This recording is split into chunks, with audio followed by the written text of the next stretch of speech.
এর পূর্বে পঞ্চম শ্রেণীর বাংলাদেশ বিশ্ব পরিচয় বই নিয়ে ধারাবাহিকভাবে আলোচনা করেছি। এখন তোমাদের সাথে আলোচনা করব 57 নম্বর পৃষ্ঠা থেকে। 5 নম্বরে জাতীয় দিবস সমূহ উদযাপন। নিচের ছবিগুলো পর্যবেক্ষণ করি এবং কোন ছবিতে কি ঘটেছে তা পাশের ঘরে লিখি। এখানের মধ্যে আমরা দেখছি শহীদ মিনার, এখানের মধ্যে আমরা লিখবো। এখানের মধ্যে আমরা আরেকটা ছবি দেখতে পাচ্ছি, এখানে আমরা আরেকটা দেখতে পাচ্ছি। এভাবে করে আমরা ছবিগুলোর বর্ণনা লিখবো। প্রথম ছবি, এই ছবিতে শহীদ মিনার, এই ছবিতে শহীদ মিনারে মানুষ ফুল দিতে যাচ্ছে। সবাই 21শে ফেব্রুয়ারি উপলক্ষে শহীদদের প্রতি শ্রদ্ধা জানাচ্ছে। ভাষা শহীদদের স্মরণে তারা প্রভাত ফেরিতে অংশ নিয়েছে। দ্বিতীয় ছবিতে যদি আমরা দেখি, দ্বিতীয় ছবিতে, এই ছবিতে স্কুলের শিক্ষার্থীদের প্রভাত ফেরি করতে দেখা যাচ্ছে। তারা জাতীয় দিবস উপলক্ষে সারিবদ্ধভাবে হাঁটছে এবং দেশপ্রেমের পরিচয় দিচ্ছে। এই ছবিতে জাতীয় স্মৃতিসৌধে মানুষকে ফুল দিতে দেখা যাচ্ছে। সবাই মহান মুক্তিযুদ্ধের শহীদদের প্রতি শ্রদ্ধা জানাচ্ছে। এরপরে যদি আমরা দেখি খতে, আমাদের অংশগ্রহণ করা একটি জাতীয় দিবসে কি কি করেছি তা লিখি। প্রথমে ভোরে উঠে পরিষ্কার পরিচ্ছন্ন হয়ে জাতীয় স্মৃতিসৌধ বা শহীদ মিনারে গিয়েছি। শহীদের স্মরণে ফুল দিয়ে শ্রদ্ধা জানিয়েছি। প্রভাত ফেরি ও আলোচনা সভায় অংশ নিয়েছি। দেশাত্মবোধক গান ও কবিতা আবৃত্তি করেছি। এগুলা কাজ সুন্দর করে এখানে লিখে নিবে।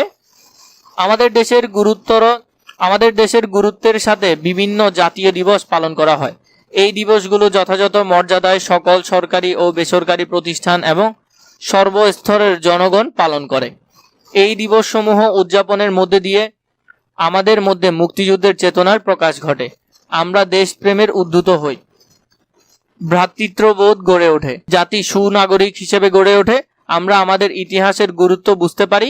বিশ্বের সকল মানুষের কাছে বাংলাদেশের পরিচয় তুলে ধরা যায়। আমাদের উল্লেখযোগ্য জাতীয় দিবস: 21শে ফেব্রুয়ারি শহীদ দিবস, আন্তর্জাতিক মাতৃভাষা দিবস। 26শে মার্চ স্বাধীনতা দিবস। 14ই ডিসেম্বর শহীদ বুদ্ধিজীবী দিবস। 16ই ডিসেম্বর বিজয় দিবস। তাহলে এখান থেকে আমরা এগুলো লিখতে পারবো। ঘতে আমাদেরকে বলেছে জাতীয় দিবস সমূহ উদযাপনের গুরুত্ব আমরা এখানে লিখবো। 1, 2, 3, 4 এগুলো আমরা গুরুত্বগুলো লিখবো। জাতীয় দিবস আমাদের ইতিহাস ও ঐতিহ্য সম্পর্কে সচেতন করে। দেশপ্রেম ও জাতীয় সচেতনতা জাগ্রত করে। নতুন প্রজন্মকে দেশের ত্যাগ ও সংগ্রামের কথা জানায়। জাতিকে ঐক্যবদ্ধ করে ও জাতির পরিচয় সুদৃঢ় হয়। তো এই অংশটা খুবই ভালো করে পড়বে। যে কোনো একটি জাতীয় দিবস উদযাপনের পরিকল্পনা নিচের ছকে লিখি। জাতীয় দিবসের নাম, কি কি করব, কখন করব, কে কে দায়িত্বে থাকবে, কে সহায়তা করবে। এখানের মধ্যে আমরা লিখব প্রধান শিক্ষক ও শ্রেণী শিক্ষক। আমরা বক্সটা পূরণ করব। জাতীয় পতাকা উত্তোলন সকাল 8টায় থাকবে প্রধান শিক্ষক ও শ্রেণী শিক্ষকরা এখানে থাকবে। আলোচনা সভায় সকাল 9টায় শিক্ষক বৃন্দরা থাকবে এবং সহায়তা করবে প্রধান শিক্ষক এবং শ্রেণী শিক্ষক। দেশাত্মবোধক গান সকাল 10টায় শুরু হবে, শিক্ষার্থীরা গাইবে এটি।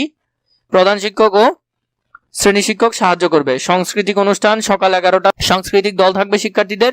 প্রধান শিক্ষক ও শ্রেণী শিক্ষক এখানে সাহায্য করবে।